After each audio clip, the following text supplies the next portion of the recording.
So welcome back. This is the platform of SP Smart Hybrid Competitive Schooling System.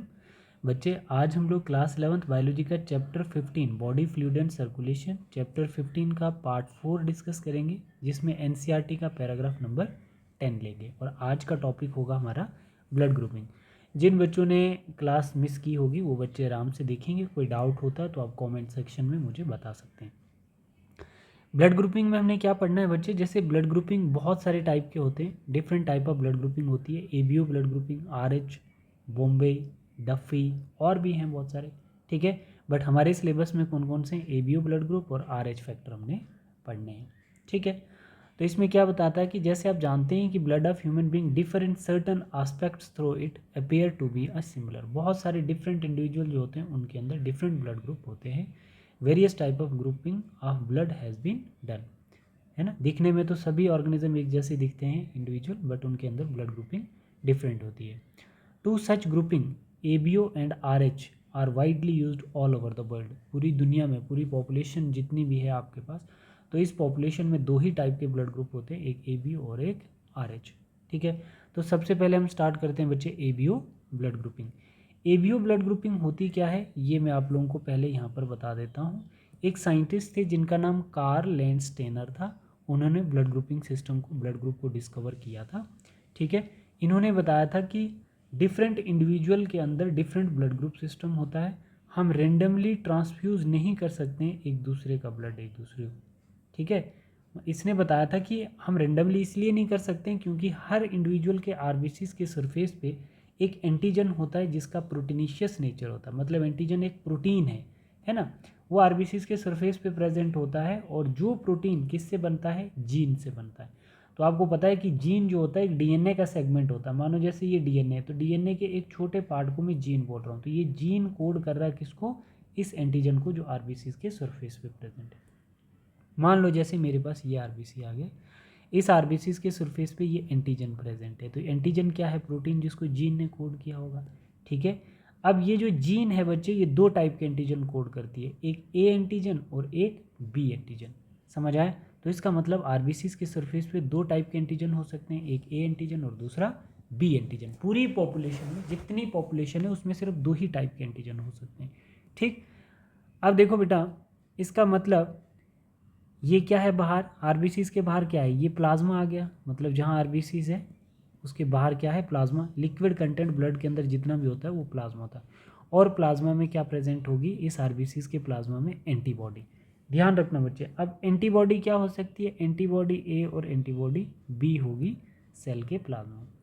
मान लेते हैं बच्चे, मान लेते हैं कि आरबीसीज के सरफेस पे एंटीजन होता है और इस आरबीसी के प्लाज्मा में एंटीबॉडी होती है। बस इतना ध्यान रखना है। एंटीबॉडी कहाँ है, प्लाज्मा में, और एंटीजन कहाँ है, आरबीसीज के सरफेस पे। चलो अब यहाँ पे देखते हैं blood grouping and donor compatibility देखते हैं।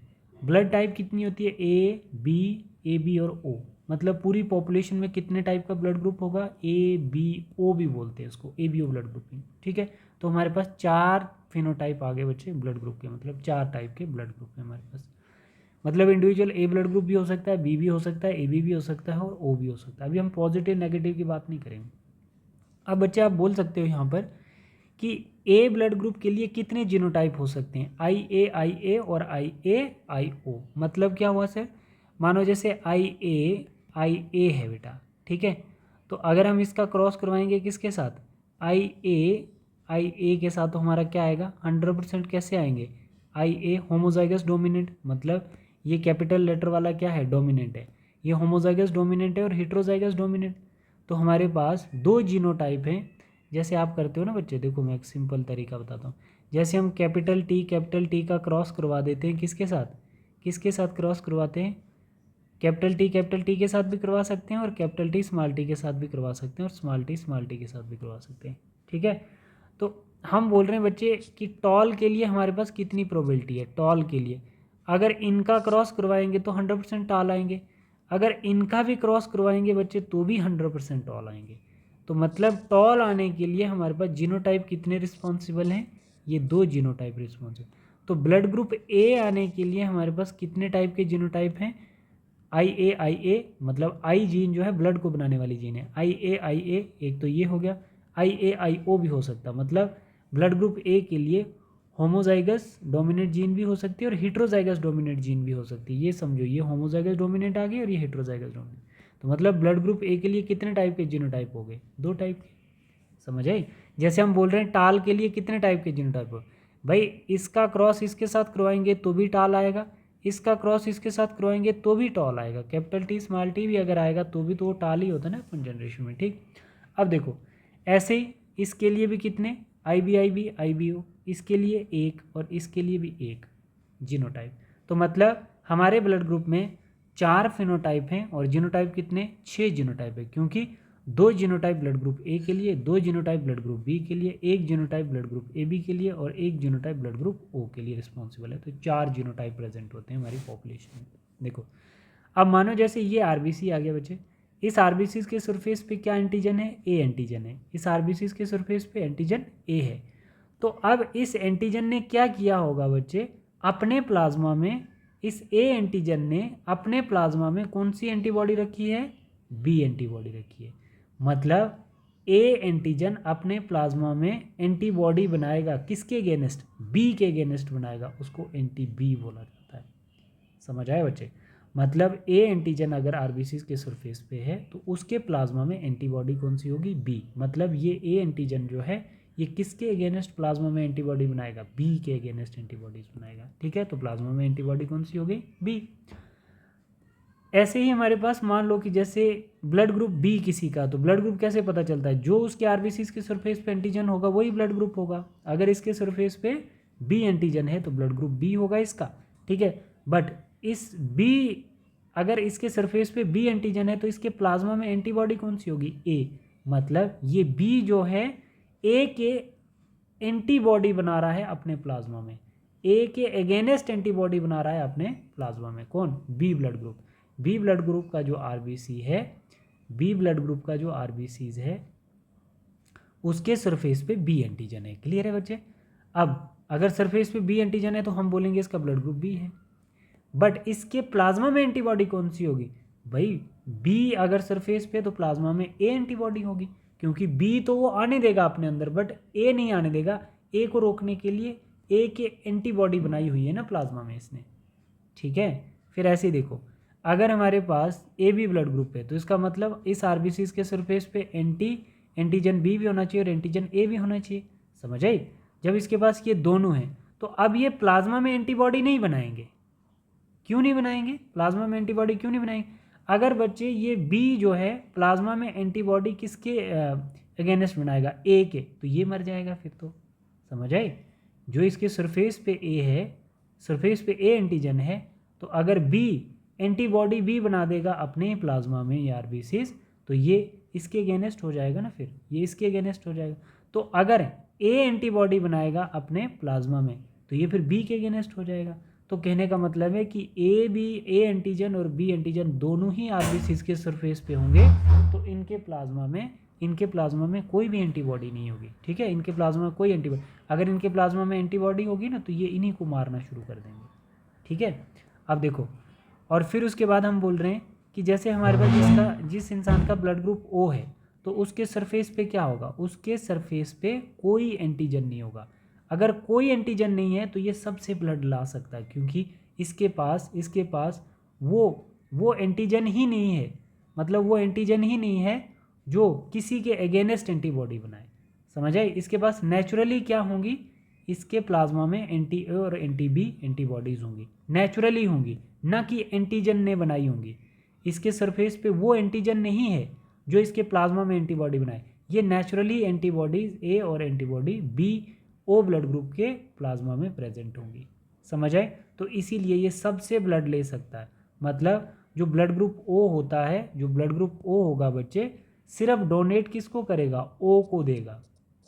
ठीक, सॉरी, सिर्फ लेगा किससे, ओ ब्लड ग्रुप से, बट डोनेट किसको करेगा, ए को भी करेगा, बी को भी करेगा, ए बी को भी करेगा और ओ को भी करेगा। इसीलिए इसको हम यूनिवर्सल डोनर कहते हैं।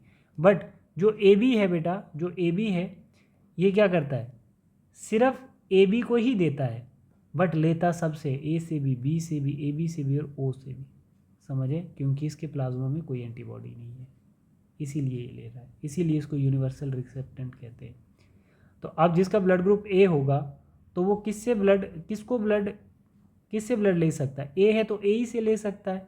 अब बी से इसलिए नहीं ले सकता क्योंकि उसके प्लाज्मा में, ब्लड ग्रुप ए वाले इंसान के प्लाज्मा में एंटीबॉडी बी है, तो बी आएगा तो वो तो मार देगा उसको। तो ए से ले सकता है और ओ से ले सकता है। ओ से क्यों ले सकता है? क्योंकि ओ के आरबीसी के सरफेस पे कोई एंटीजन नहीं है, तो ओ से भी ले सकता है क्योंकि ओ यूनिवर्सल डोनर है। ए से भी और ओ से भी। बी से लेगा और ओ से, ओ क्योंकि यूनिवर्सल डोनर है। अच्छा, और किसको ब्लड ग्रुप ए वाला किस को दे सकता है? ए को भी दे सकता है और ए बी को भी दे सकता है। ए बी को इसलिए दे सकता है कि ए बी यूनिवर्सल रेसिपिएंट है, ठीक है, क्योंकि उसके प्लाज्मा में कोई भी एंटीबॉडी नहीं है, वो सबसे ले सकता है। बी किस से ले सकता है? बी और ओ से, और दे किसको सकता है? बी और ए बी को। सेम यहाँ पर ए बी जो है सिर्फ ए बी को देगा बट ले सबसे सकता है, समझे? ऐसे ही ओ जो है सिर्फ ओ ब्लड ग्रुप से ले सकता है बट सबको दे सकता है, समझे? ये टेबल आपको ध्यान रखना। ब्लड ग्रुप बनाने वाली जीन का नाम आई है, इसके ऊपर ये जो एलील्स होती हैं आई ए आई बी, ठीक है, ठीक। अब देखो बच्चे, अब ये टेबल है, आपको पता होना चाहिए बच्चे, ये टेबल बहुत सिंपल सा है। Blood group A B O, ये क्या है? आरबीसीज के सरफेस पे एंटीजन। जो सरफेस पे आरबीसीज के एंटीजन होगा तो वही क्या होगा बच्चे? ये जो टेबल है ये बहुत इंपॉर्टेंट है, सभी बच्चे अच्छे से याद रखना। आरबीसीज के सरफेस पे जो एंटीजन होगा वो उसका ब्लड ग्रुप होगा। मानो किसी के आरबीसीज पे ए एंटीजन है, उसका ब्लड ग्रुप ए को होगा। तो अगर एंटीजन आरबीसीज पे ए है तो डेफिनेटली उसने अपने प्लाज्मा में एंटी बी बनाया होगा, मतलब बी ब्लड ग्रुप हम ए को कभी नहीं दे सकते। डोनेट करना है तो ए ब्लड ग्रुप वाला ए को ही दे सकता है, डोनर ग्रुप ए और ओ, ठीक है। बी का डोनर ग्रुप बी और ओ, है ना। और जैसे जो ब्लड ग्रुप बी होगा वो किस से ले सकता है? बी से ले सकता है और ओ से ले सकता है। ए बी जो है वो किससे ले सकता है? ए बी से भी, ए से भी, बी से भी और ओ से भी, है ना, यूनिवर्सल रेसिपिएंट। और ओ ब्लड ग्रुप के ऊपर कोई एंटीजन नहीं होगा बच्चे, बट प्लाज्मा में नेचुरल एंटीबॉडीज होंगी ए और बी, है ना। बट वो ले किससे सकता है? ओ सिर्फ ओ से ही ले सकता है, बट दे सबको सकता है। यही पढ़ रहे थे ना अभी तक। तो यहाँ पे बोल रहे हैं कि ABO grouping is based on the presence और absence of two surface antigens. ABO blood group is based on the presence और absence of two surface antigen chemical that can induce immune response. अब immune response का मतलब हो गया कि अगर RBCs के सरफेस पे एंटीजन ए है तो वो क्या करेगा? अपने प्लाज्मा में एंटीबॉडी बी बनाएगा ताकि बी ब्लड ग्रुप ना आ पाए उसमें। बी एंटीबॉडी बना रहा है ना प्लाज्मा में, ठीक है।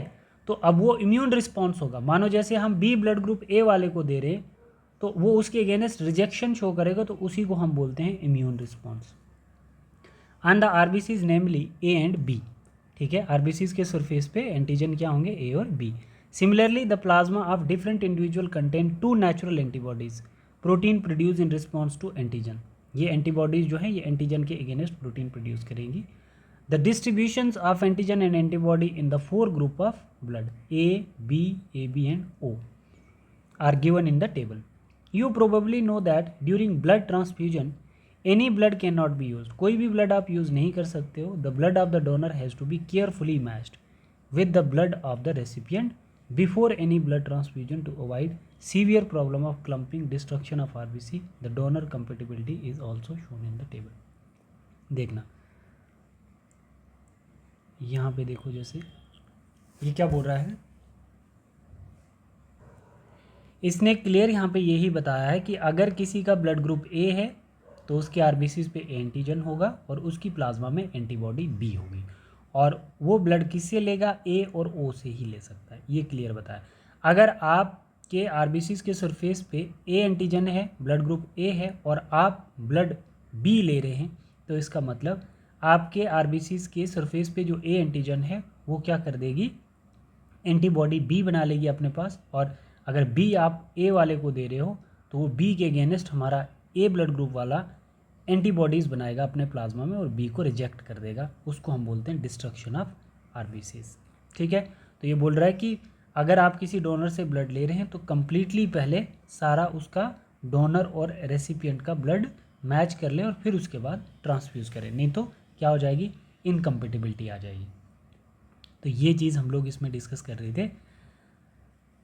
बता रहा है कि from the above mention table it is evident that कि O blood can donate to person with any other blood group. O जो है वो सबको दे सकता है, उसको हम ओ ग्रुप इंडिविजुअल को क्या बोलते हैं, यूनिवर्सल डोनर।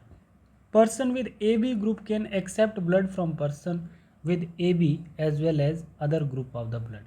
सभी से ए बी ब्लड ग्रुप वाला ब्लड ले सकता है, बट देने की जब बात आती है तो सिर्फ और सिर्फ ए बी को ही देता है। ठीक है, इसी को हम यूनिवर्सल रेसिपिएंट कहते हैं। Therefore such person are called universal recipient. अच्छा देखो, person with A B blood group are called universal recipient. This is due to 2021 में क्वेश्चन पूछा है, absence of antigen A and B in the plasma. पहला ही answer आपका सही है, क्योंकि इसके प्लाज्मा में ए और बी एंटीजन जो है वो नहीं है, मतलब ये एंटीजन जो है इसके प्लाज्मा में नहीं होंगे। मतलब एंटीजन जो होगा वो एंटी बी बनाएगा और बी एंटीजन जो होगा वो एंटी ए बनाएगा, बट ये दोनों ही इसके आरबीसीज में नहीं है, इसके आरबीसीज के प्लाज्मा में नहीं है, जिसकी वजह से ये सबसे ब्लड ले सकता है बच्चे।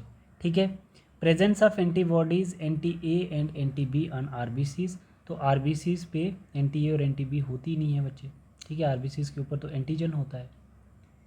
ठीक, दूसरा, absence of antibodies anti A and anti B in the plasma. तो ये गलत हो गया। ठीक, absence of antigen A and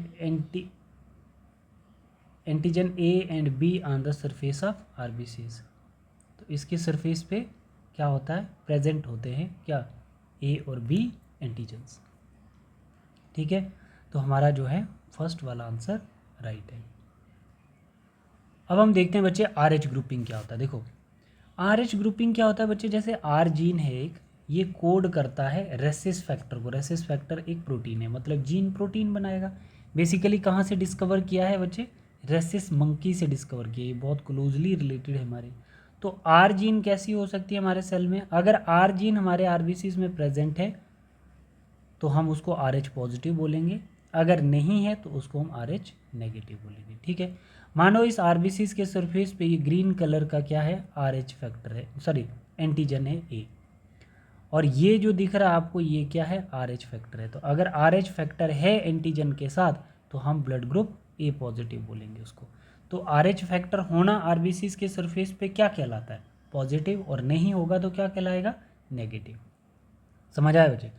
अब देखो, जैसे कोई एक इंडिविजुअल है are H negative blood group, कोई इंडिविजुअल है जिसका are H negative blood group है, तो इसका मतलब आप पहले यहाँ तक देखना, ये क्या बोल रहा है, another antigen that is R H antigen similar to one present in rhesus monkey. अब हम पढ़ रहे हैं बच्चे एक और एंटीजन, पहले हम कौन सा antigen, A antigen B antigen पढ़ रहे थे आरबीसीज के सरफेस पे, तो वो डिसाइड करता था ब्लड ग्रुप को। अब हम देखने वाले हैं कि ए पॉजिटिव ए नेगेटिव कैसे आता है। अगर आरबीसीज के सरफेस पे आर एच एंटीजन प्रेजेंट होगा तो उसको हम क्या बोलेंगे, उसको हम क्या बोलेंगे बच्चे, वो आर एच पॉजिटिव कहलाएगा। Hence R H is also absorb on the surface of RBC. Majority of RBCs में हमें नियरली 80% लोगों में आरबीसीज के ऊपर आर एच फैक्टर देखने को मिलता है ह्यूमन पॉपुलेशन में। तो इसका मतलब वो लोग कैसे होंगे, A positive, A B positive, B positive, O positive. 80% लोग कैसे हैं, पॉजिटिव वाले, और 20% कैसे हैं बच्चे, नेगेटिव वाले, उनको हम गोल्डन ब्लडेड कहते हैं, वो रियल यूनिवर्सल डोनर होते हैं। अब देखो, such individuals are called R H positive. जिन आरबीसीज के सरफेस पे एंटीजन, मानो ब्लड ग्रुप ए जिसका है तो उसके आरबीसीज के सरफेस पे ए एंटीजन होगा बच्चे, और साथ में आर एच फैक्टर भी होगा, आर एच भी होगा, तो वो ब्लड ग्रुप क्या कहलाएगा, आर एच पॉजिटिव। मतलब वो इंडिविजुअल क्या कहलाएगा, ए पॉजिटिव ब्लड ग्रुप, क्योंकि उसके पास एक आर एच फैक्टर भी आ गया और दूसरा ए एंटीजन भी आ गया। And those whom antigen is absent are called R H negative. मानो कि आरबीसीज पे क्या नहीं है, आर एच नहीं है, आर एच नहीं है, एंटीजन है, तो उसका ब्लड ग्रुप क्या कहलाएगा, मानो ए नेगेटिव है, आर एच है तो ए पॉजिटिव, अगर आर एच नहीं है तो ए नेगेटिव, है ना। यहाँ से एग्जाम्पल देखना, an R H negative person. सोचो कि कोई कैसा इंडिविजुअल है, आर एच नेगेटिव है, तो इसको ब्लड की डेफिशिएंसी होगी। तो हमने क्या कर दिया कि ये इंसान अगर RH नेगेटिव था तो इसके RBCs के ऊपर आपको क्या दिखेगा, एंटीजन ही दिखेगा बच्चे, एंटीजन ही दिखेगा, RH फैक्टर तो नहीं दिखेगा क्योंकि ऑलरेडी RH नेगेटिव है। RH नेगेटिव का मतलब है कि इसके RBCs के सरफेस पे सिर्फ एंटीजन है बट RH नहीं है। तो अब हम इधर देख रहे हैं सिर्फ एंटीजन है ना, बट RH नहीं है, इसका मतलब इंडिविजुअल कैसा है, ए नेगेटिव ब्लड ग्रुप है। अब हम इसके ऊपर क्या कर रहे हैं, इसको किसी ब्लड ग्रुप ए वाले का ब्लड दे रहे हैं। अब इसका ए ब्लड ग्रुप था तो हम ए वाले का ही दे रहे हैं, ठीक है। जैसे हमने ए का इसमें इंसर्ट किया बच्चे, तो नेचुरली इसके RBCs के सरफेस पे ए एंटीजन, इसके सरफेस पे ए एंटीजन, बिल्कुल सही है। बट हमने ये चीज़ नहीं मैच की कि इसका RH फैक्टर है कि नहीं है। मानो जैसे इस RBCs के सरफेस पे RH फैक्टर है, तो अगर इस पे RH फैक्टर है और ए एंटीजन है तो इसका मतलब हमने ए पॉजिटिव का ब्लड इसमें डाल दिया ना, इसमें हमने ए पॉजिटिव का ब्लड डाल दिया ए नेगेटिव में, तो ये तो दिक्कत हो जाएगी क्योंकि जो हमने इसकी बॉडी में ब्लड इंटर किया है, एंटीजन तो दोनों के सेम है, बट हमने इसका क्या नहीं देखा, RH फैक्टर नहीं देखा। और जो RH फैक्टर इसकी बॉडी में जाके क्या कर रहा है, RH एंटीजन एक्सपोज होकर क्या बना रहा है, RH एंटीबॉडीज़ बना रहा है। उससे क्या होगा, अटैक कर देगा RH एंटीजन पे, है ना। RH एंटीबॉडी किस पे अटैक करेगी, RH एंटीजन पे, और उससे एग्लूटिनेशन या क्लम्पिंग हो जाएगी, डेथ हो जाएगी। मानो जैसे ये इंसान था, ये एक इंसान था, इसको ब्लड की ज़रूरत थी और इसके पास क्या था, ए एंटीजन था, तो इसका मतलब ये इंसान RH फैक्टर को तो जानता ही नहीं था, ये RH को नहीं जानता था। अब इसका जो ए एंटीजन है ना, इसका ये जो ए एंटीजन है, तो ये क्या कर देगा, अपने प्लाज्मा में इस RH के अगेंस्ट एंटीबॉडी बना देगा ना, तो उसको RH एंटीबॉडी बोलेंगे।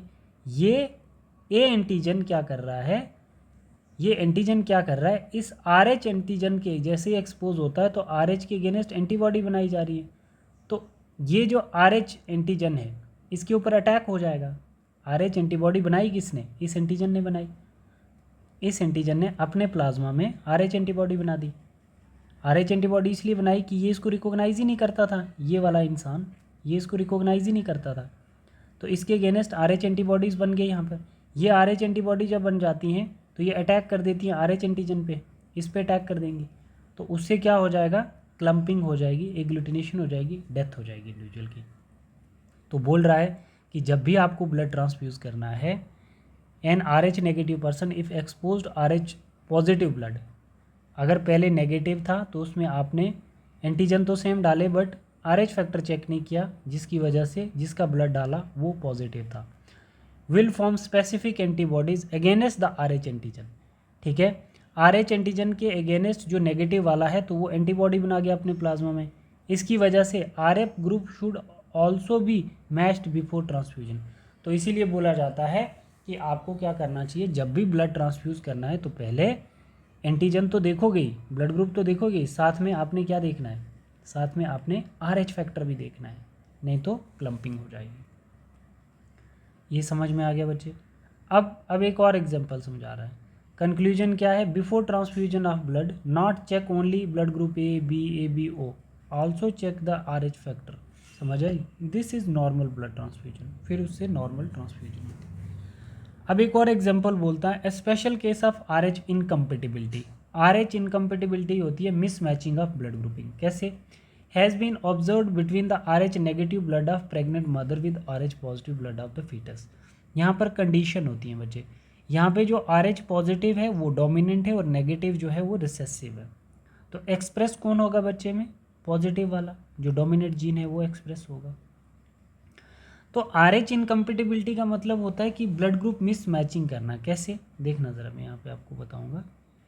मानो बच्चे कि मेरे पास RH पॉजिटिव क्या है, ये है मेल और ये है फीमेल, तो RH नेगेटिव मेल है, तो मदर कैसी है बच्चे, RH पॉजिटिव है, तो बच्चा कैसा आया, RH पॉजिटिव, तो कोई दिक्कत नहीं है ना, क्योंकि ब्लड किस किस का कांटेक्ट में आता है, मदर का और बच्चे का, है ना।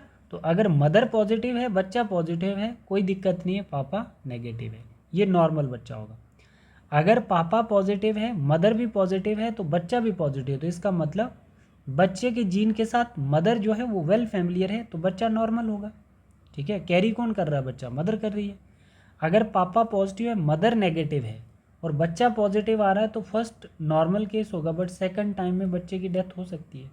अब ये कैसे हो सकती है ये मैं आपको बताता हूँ। देखो इधर, मानो जैसे बच्चे हमारे पास पापा कैसा है, RH पॉजिटिव है और मम्मा कैसी है, RH नेगेटिव है, और बच्चा कैसा आया, RH पॉजिटिव। मतलब डोमिनेंट एक्सप्रेस करेगा ना, पापा डोमिनेंट है, मदर रिसेसिव है, तो बच्चा कैसा आ गया, डोमिनेंट आ गया। तो प्लस डोमिनेंट को रिप्रेजेंट करता है। तो यहाँ पे देख लेते हैं कि मानो जैसे ये मदर हमारी क्या है, RH नेगेटिव मदर है, ठीक है, और बच्चा कैसा है, RH पॉजिटिव, और पापा कैसा है, RH पॉजिटिव। तो जो फर्स्ट प्रेगनेंसी होगी, ड्यूरिंग फर्स्ट प्रेगनेंसी कोई प्रॉब्लम नहीं होगी। During parturition the placenta rupture and maternal blood expose to the foetal blood. तो पहली डिलीवरी में जब बच्चा पार्चुरेशन होगी, बर्थ होगा बच्चे का, तो प्लेसेंटा से बच्चे को मदर की प्लेसेंटा से सेपरेट करना पड़ेगा। तो थोड़ा सा जो ब्लड होगा वो मदर की बॉडी में चले जाएगा। जब हम प्लेसेंटा कट करते हैं तो ब्लड एक्सपोज हो जाएगा ना, फीटल का और मदर का, मैटरनल का। तो mother baby produce RH negative antibodies. तो जो मदर का बेबी है वो क्या प्रोड्यूस कर गया है, RH नेगेटिव एंटीबॉडीज, ठीक है। अब इसमें देखना, पहली कंडीशन में तो कोई दिक्कत नहीं है, बट मदर के लिए अगर मदर नेगेटिव है ना बच्चे, तो पॉजिटिव वाला ब्लड मदर में जा रहा है प्लेसेंटा के कट करने से, तो इसका मतलब मदर नेगेटिव है तो मदर के RBCs के सरफेस पे RH फैक्टर नहीं है, तभी तो ये नेगेटिव है, समझ आई, तभी तो ये नेगेटिव है। तो इसका मतलब ये हो सकता है कि जब ये ब्लड, बच्चे का ब्लड मदर में जा रहा है, तो बच्चे के ब्लड के RBCs पे RH फैक्टर है, तो मदर को लग रहा है कि भाई ये कौन सी चीज़ आ गई मेरी बॉडी में, ठीक है, ये पॉजिटिव वाली। तो इसके अगेंस्ट, RH पॉजिटिव के अगेंस्ट मदर क्या कर देती है, एंटीबॉडीज़ बना देती है, ठीक है। तो फर्स्ट डिलीवरी तो ठीक थी, कोई दिक्कत नहीं है। अब जब सेकंड ड्यूरी या subsequent, during the second pregnancy या सब्सिक्वेंट जितनी उससे आगे प्रेगनेंसी होंगी उनमें प्रॉब्लम्स आएगी। क्या दिक्कत होगी, मानो कि अब जब ब्लड मदर की प्लेसेंटा के साथ और बच्चे का आपस में ट्रांसफ्यूज हो गया था ड्यूरिंग पार्चुरेशन, तो मदर ने क्या किया था, एंटीबॉडीज़ बना ली थी इसके अगेंस्ट एंटीबॉडी बना ली थी, ठीक है बच्चे। तो पापा अगर पॉजिटिव हैं, मदर नेगेटिव है और बच्चा पॉजिटिव है, ठीक है। अगर बच्चा नेगेटिव होता तो फिर कोई दिक्कत नहीं थी, बट बच्चा पॉजिटिव है, तो अब क्या हो जाएगा, ये एंटीबॉडी अंदर चली जाएंगी और ये एंटीबॉडी इसके अगेंस्ट है, तो ये इसको मार देंगी ना। तो ये कहाँ से, प्लेसेंटा से क्रॉस कर गई, कौन सी एंटीबॉडी, IgG, सबसे स्मॉलेस्ट, इम्यूनोग्लोबुलिन जो एंटीबॉडी है सबसे स्मॉलेस्ट है, ये प्लेसेंटा को क्रॉस कर देगी इस बैरियर को और इसको मारना शुरू कर देगी, ठीक है। तो अब हम बोल रहे हैं कि ये जो RH एंटीबॉडी है अटैक कर गई है RH positive RBCs of foetus, इसके ऊपर अटैक कर गई है। तो इससे क्या हो जाएगा, ब्रेक डाउन ऑफ RBCs, जिसको हम हीमोलिसिस बोलेंगे, हीमोलिसिस। तो अब बच्चे का क्या हो जाएगा, हीमोलिटिक डिजीज़ ऑफ न्यूबॉर्न, इसके अंदर RBCs टूटना शुरू हो जाएंगे, इसी को हम बोलते हैं एरिथ्रोब्लास्टोसिस्ट फिटेलिसिस, ठीक है, लीड टू सीवियर एनीमिया और बच्चे की डेथ भी हो सकती है। तो यहाँ पे आप लोग देख सकते हो कि एक स्पेशल केस RH इनकम्पेटिबिलिटी का होता है, haemolytic disease of newborn. First pregnancy तो सेफ़ होती है, बट सेकंड जो होती है वो सेफ़ नहीं होती है। वो क्यों सेफ़ नहीं होती है, क्योंकि सेकंड प्रेगनेंसी के लिए मदर का ब्लड बच्चे के ब्लड के साथ फ्यूज़ हो जाता है ना, एक्सपोज हो जाता है, जिसकी वजह से सेकंड प्रेगनेंसी के लिए मदर ही उस RH के अगेंस्ट एंटीबॉडी बना लेती है, ठीक है। तो सेकंड प्रेगनेंसी में बच्चा जो है वो मदर की खुद की एंटीबॉडी मार देती है, ठीक है। तो ये देख लो बच्चे आप लोग, यहाँ पे mismatching has been observed between RH negative blood of pregnant mother with RH positive blood of foetus. RH antigen of the foetus do not get expose to the RH negative blood of the mother in the first pregnancy of the two bloods well separated by placenta, ठीक है। तो पहली pregnancy इनकी safe होती है, क्योंकि पहली pregnancy में क्या होता है, मदर के ब्लड के बीच में और बच्चे के बीच में प्लेसेंटा होती है और ब्लड कांटेक्ट में नहीं आता है। However during the delivery of first child क्या हो जाएगा, there is a possibility of exposure of maternal blood to the small amount of RH positive blood from the foetus. जब हम प्लेसेंटा कट करते हैं तो फीटस का ब्लड मदर के कांटेक्ट में आ जाता है, और जैसे ही मदर के कांटेक्ट में ये ब्लड आता है तो मदर को क्या लगता है, ये तो कोई एंटीबॉडी आ गई, तो उसके अगेंस्ट मदर एंटीबॉडी बनाना शुरू कर देती है। तो सेकंड प्रेगनेंसी में जब RH पॉजिटिव वाला बच्चा आता है तो वो क्या हो जाता है, मदर उसको खुद ही मार देती है, उसके अगेंस्ट एंटीबॉडीज़ बना देती है।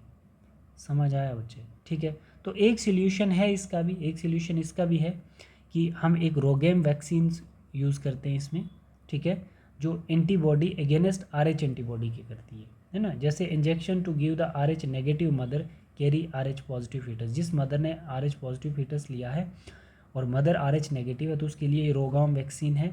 During the end of third trimester, मतलब लास्ट प्रेगनेंसी के टाइम में ये दी जाती है, या इमीडिएटली आफ्टर पार्चुरेशन, जैसे ही बर्थ हुआ है तो वैसे ही आप ये वैक्सीन दोगे, है ना, तो उससे आप बच सकते हैं। बड़ी प्रोबेबिलिटी है कि चांसेस होते हैं कि बच्चा नॉर्मल हो।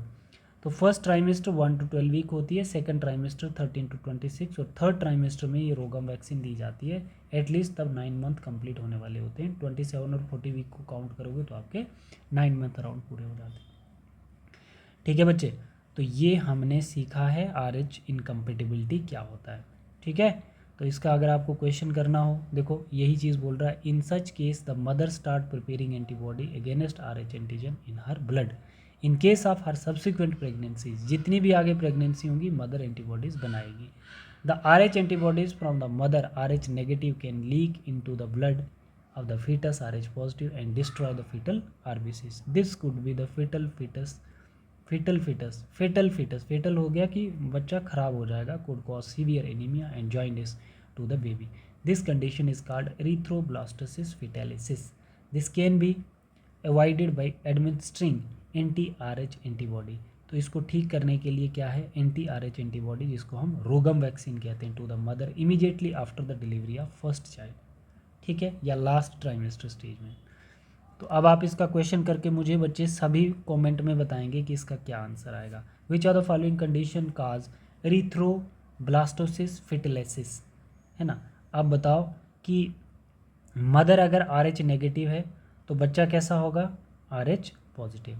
अगर दोनों ही क्या हैं, नेगेटिव हैं, या both mother and foetus positive, या मदर पॉजिटिव बच्चा नेगेटिव, कौन सी कंडीशन में आपकी एरिथ्रोब्लास्टोसिस फिटलेसिस होती है, मदर कैसी होनी चाहिए और बच्चा कैसा होना चाहिए। इसका आंसर मुझे कमेंट करके बताओगे बेटा। ठीक है, तो नेक्स्ट क्लास में हम लोग पढ़ेंगे कोगुलेशन। वीडियो थोड़ी लंबी हो गई है, 2x पे आप देख सकते हो उसको। Thank you, God bless you all.